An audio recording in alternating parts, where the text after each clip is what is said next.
Handa pangthokadoriba Lok Sabha Mikhalgi Mangjaunana Income Tax Department sizinaduna BJP na All India Congress Committee gi account thingjinbani haina Congress Party na maraal sikre. BT Rota leba Congress Bhawan dangasi pangthopa paugi mifam amada MPCC gi President K Megachandran hai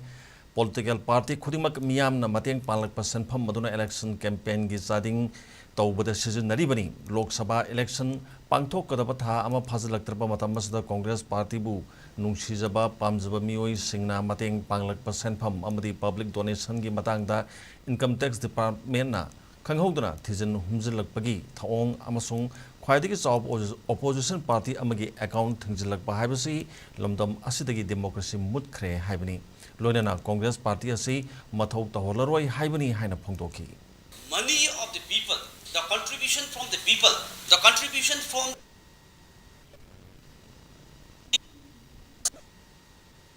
masigi paisa mayam se leingak asina loina lawrani haidana bank ta loina close torga koisi election ya holoidabagi mong se hujik leire. That is why how can we conduct our Congress party will conduct our election. How can we do elections in such a situation? Sugumba situation sida Congress party na party ki candidate nominate tawriba state khudimakta Lok Sabha ki lepkudu election asida mai magi account da expenditure gi damak paisa kapodaba mayam sido account se frozen oiragadi aikoi gi bank se loina freeze tawsan garagadi karamaina aikoi election yawgodoribano karamaina aikoi gi apamba phungdokkodoribno social media da electronics media da aikoi gi masida charge bi gidabo mayam singse koi karamaina election tawbani aduna INCD election yahollaroi BJP khakta election tawrani haibagi mawongda aikoi gi paisa punamak transfer tawgiba bank da loina seize tawsilkan da income tax department na loina frozen tawrga thambase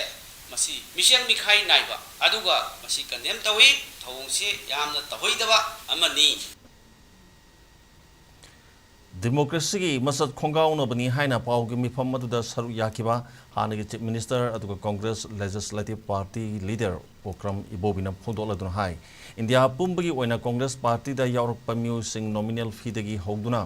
MLA minister Pauba Niyom gi matungina party gi funda senpham kari haiki ICC gi account asina income tax ki tifam thokpa senpham thiba natragana thidabaga mari leinaramba tarabasu defaulter fee thibagi ayaba adumak leiri mahakna makha taraduna opposition party amagi account thizin bana chingba asigumba thong asi leingak asi democracy natre supnam sasan gi leingak oire haiki Hanak State Bank of India na electoral bond gi disclose torokpada apunma senpham gi chada yankhairom di BJP ta donate torom ki hainasu Okram Ibobina phongdoki opposition particularly Indian National Congress karimta ngang ba yaroi karimta movement karimta tawba yaroi haigadi karai no democracy si karai do democracy gi maruina Congress aidi sumainu haini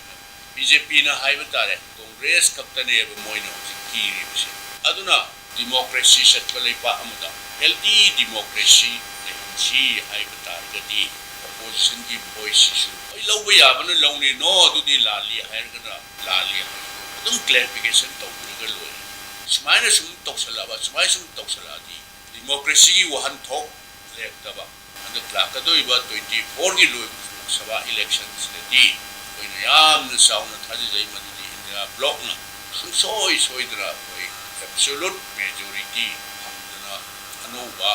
sarkar ma center la kani khai se sauna thajai bani